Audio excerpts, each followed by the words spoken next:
So we've seen America and allies building pressure on China, and we've seen China's response and threats.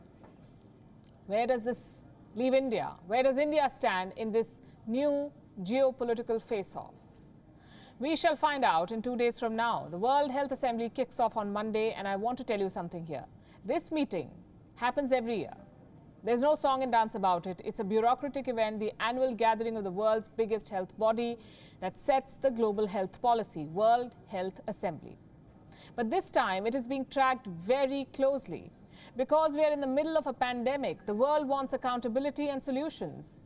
In focus will be India, because India will take over as the chair of the WHO Executive Board, the highest decision-making body of the World Health Organization. India will lead the Executive Board for 3 years. And on Monday, India will have to pick a side. Where does it stand on the issue of Taiwan? There'll be a vote on Monday, and India will have to make its position clear. What's the vote about? Taiwan's inclusion in the WHO. Taiwan has been campaigning to attend the World Health Assembly. China has been opposing it. Now, many countries support Taiwan, but India has not made its position clear. It's keeping its cards close to its chest. At the same time, Delhi is in talks with the bloc that is backing Taiwan. Foreign Secretary Harshvardhan Shringla has participated in at least 7 group calls, we are told. He has been speaking to his counterparts in the US, Australia, Japan, New Zealand, South Korea and Vietnam since the 20th of March, once every week. 4 out of these 7 are backing Taiwan. The United States, Japan, Australia and New Zealand, they have signed a démarche asking the WHO to allow Taiwan's return as an observer. Other countries which have signed this démarche include Canada, France, Germany and the United Kingdom. At least 4 of them are top trading partners of China, the US, Japan, Germany and Australia.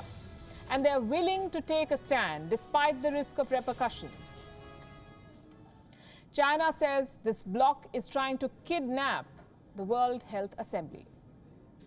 The WHO has for many consecutive years rejected a handful of countries' proposals relating to the Taiwan region.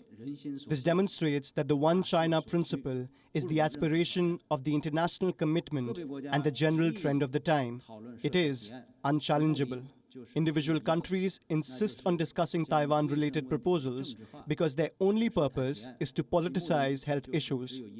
They pursue their own political interests at the cost of kidnapping the World Health Assembly and damaging global anti-epidemic cooperation. This practice will seriously disrupt the progress of the WHO and undermine international anti-epidemic cooperation. It will surely meet the firm opposition of the vast majority of members of the international community. So what will India do? For starters, India should not fall for the rhetoric from Beijing. India has traditionally supported the One China policy, but now India must back Taiwan.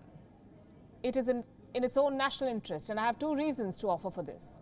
At a time when faulty Chinese supplies pushed back India's fight against the pandemic, Taiwan's support has been steady. Taiwan donated 1 million masks for medical personnel in India. The other reason why India must back Taiwan is this: China's repeated violations of India's sovereignty, the border violations, and the repeated attempts to block Indian initiatives at the United Nations just to keep Pakistan happy. It is best to keep healthy ties with your neighbors. It is good to be patient with them when they're being difficult. But sometimes patience is mistaken as fear. China should not be allowed to take any neighbor for granted, certainly not India. On Monday, the World Health Assembly will hold a vote on Taiwan, on whether it should be allowed as an observer at the WHO. India's vote will decide the future relationship with China.